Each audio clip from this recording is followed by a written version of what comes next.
Huy, ito yung unang beses na umaten si Madam ng kasal ba? Abay, ganito pala kapag kinakasal?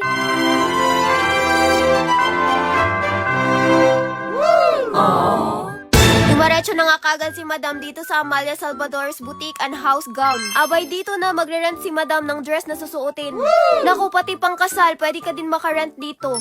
Located lang to sa Andres Bonifacio Street, Polanco. Nagsukat na kagad dyan si Madam. Pink yung atake sa wedding kaya hindi pwedeng magdilaw tayo. Grabe ang preparation ni Madam dito. Para natuloy siya yung ikakasal. Pinagsabay na niya yung pa-makeup at pa-nails niya.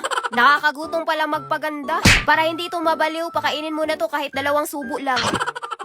Dahil nakatira sa Pagadian yung ikakasal, pupunta pa kami doon. Dahil late na kami, to the highest level na tong pagdadrive ni Kuya.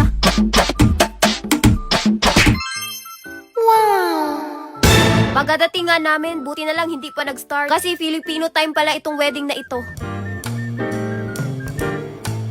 Mukhang maya-maya pa mag-start kaya aura mo na si Madam dito. Sayang naman kasi yung beauty ni Madam ngayon kung wala man lang picture.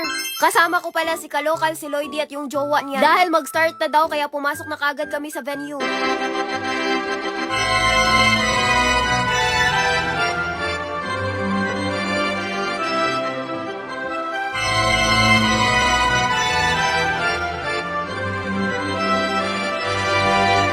Alam nyo, sa totoo lang, ito yung unang beses na naka-attend si Madam ng kasal. Pag ganito kasi maaabutan lang ni Madam, kainan na.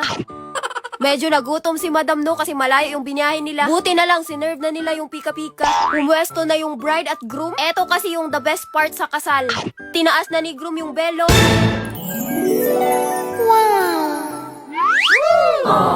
Yun na ata yung longest kiss na nakita ko sa buong buhay ko. Mabuhay ang bagong kasal! Congratulations sa'yo, Mami Shang! Isa ka ng ganap na misis! O bakit naging running bride na to? Wait lang, magbibihis lang daw yung bride. Madami pala silang pasabog pagkatapos ng wedding ceremony. Heto na, umataw na sa pagsayaw itong mga bridesman. Abay, hindi din nagpapatalo yung mga bridesmaid. Eto na nga yung bagong kasal. Abay, meron pala silang pa-welcome dance. Naku, magaling palang sumayaw to si Mr. Contractor, Mami Shang. Dito sa may harapan, humataw na din yung mga dance instructor. Dahil sumayaw na yung lahat, hindi pwedeng hindi kami sasayaw. Meron ding solo dance yung brides at groom. Eto yung first romantic dance nilang mag-asawa. Grabe, ang saya talaga nilang tignan habang sumasayaw.